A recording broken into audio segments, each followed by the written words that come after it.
বেঈমানি করলে আবার খুশি হবেন কেন? খুশি হবেন এই জন্য যে আলহামদুলিল্লাহ একটা জায়গায় ছিলাম এতদিন, আল্লাহ আমাকে জায়গাটা চিনিয়ে দিস। ও যদি বেঈমানিটা এখন না করতো, আমারে আরো কিছুদিন ভাড়াইয়া তারপরে করতো, আমি আরো বেশি ক্ষতিগ্রস্ত হইতাম। আল্লাহ শুকর, আলহামদুলিল্লাহ আমি যে জায়গায় সময় ব্যয় করছি, এরকম জিগরি দোস্ত বানায় রাখছি, ও আসলে কালসাপ, এটা আল্লাহ তাআলা আমার জানাই দিছে। আলহামদুলিল্লাহ, আমি খুশি হয়ে যাব। নেগেটিভ জিনিসটাকেও পজিটিভ ভাবে আমরা দেখতে পারি। যত হতাশা আছে, এই হতাশা দূর বেশিরভাগ ক্ষেত্রে হয়ে যাবে শুধু মেন্টালিটি পরিবর্তন করলে। আল্লাহ আমাদেরকে সেই তৌফিক দান করুন। আমাদের কিচ্ছু নাই, ঘরে অল্প স্বল্প আছে, আমরা যার আছে তার সাথে তুলনা করবো না। আমার যা আছে তা নিয়ে আমি অনেক হ্যাপি, আলহামদুলিল্লাহ। আল্লাহ আমার ছেলে মেয়ে সুস্থ রাখছেন, ক্যান্সার দেন নাই, বড় কোনো ব্যাধি দেন না, আল্লাহ শুকর। কিন্তু কাউকে ক্যান্সার দিয়েছেন, আলহামদুলিল্লাহ আল্লাহ তাআলা আমাকে মরার আগে তওবা করার সুযোগ দিয়েছেন। একটা ওয়ার্নিং আসছে, আমি এখন প্রস্তুতি নিয়ে যেতে পারি। অনেকে হঠাৎ চলে যাচ্ছে অ্যাক্সিডেন্টে, সে তো প্রস্তুতি নিতে পারে নাই। খারাপ কাজ করতে করতে গুনাহের পথে থাকতে তওবা করার আগে সে চলে গেল। আলহামদুলিল্লাহ আমার তো একটা ওয়ার্নিং পিরিয়ড পাইছি, এই সুযোগে আমি তওবা করে আমার আখিরাতটাকে সুন্দর করে যেতে পারি। প্রত্যেকটা নেগেটিভ জিনিসকে পজিটিভ দেখা যায়।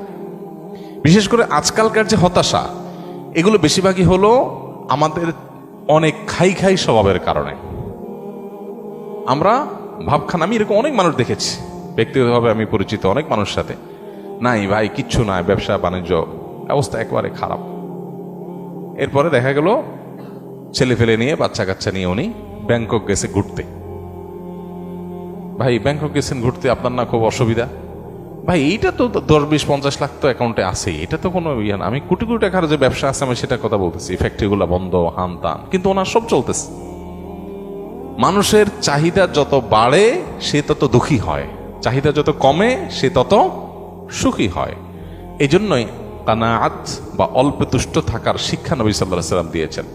মুসলমান কখনো খাই স্বভাবের হবে না। যত বেশি খাই স্বভাব হবে, যত বেশি অন্যের কাছে আশা থাকবে, তত বেশি আপনি দুঃখী হবেন। এই জন্য এই জিনিসটা ছাড়তে হবে। কারোর কাছে আশা খুব বেশি করা যাবে না এবং অন্যের সাথে কম্পেয়ার করা যাবে না। বিশেষ করে অন্য আমার চাইতে ভালো থাকলে ওটার ব্যাপারে কম্পেয়ার করা যাবে না। আশা বেশি করবেন, ধরা খাবেন। পৃথিবীতে আল্লাহ ছাড়া আর কারোর ব্যাপারে আশাবাদী থাকবেন না। এমনকি নিজের মা বাপও না, নিজের স্ত্রীও না, স্বামীও না, সন্তানও না, ভাই বোনও না, জিগরি দোস্তও না, কারোর ব্যাপারে না। আশা করেন, খুব বেশি আশা করে বসে থাকেন না।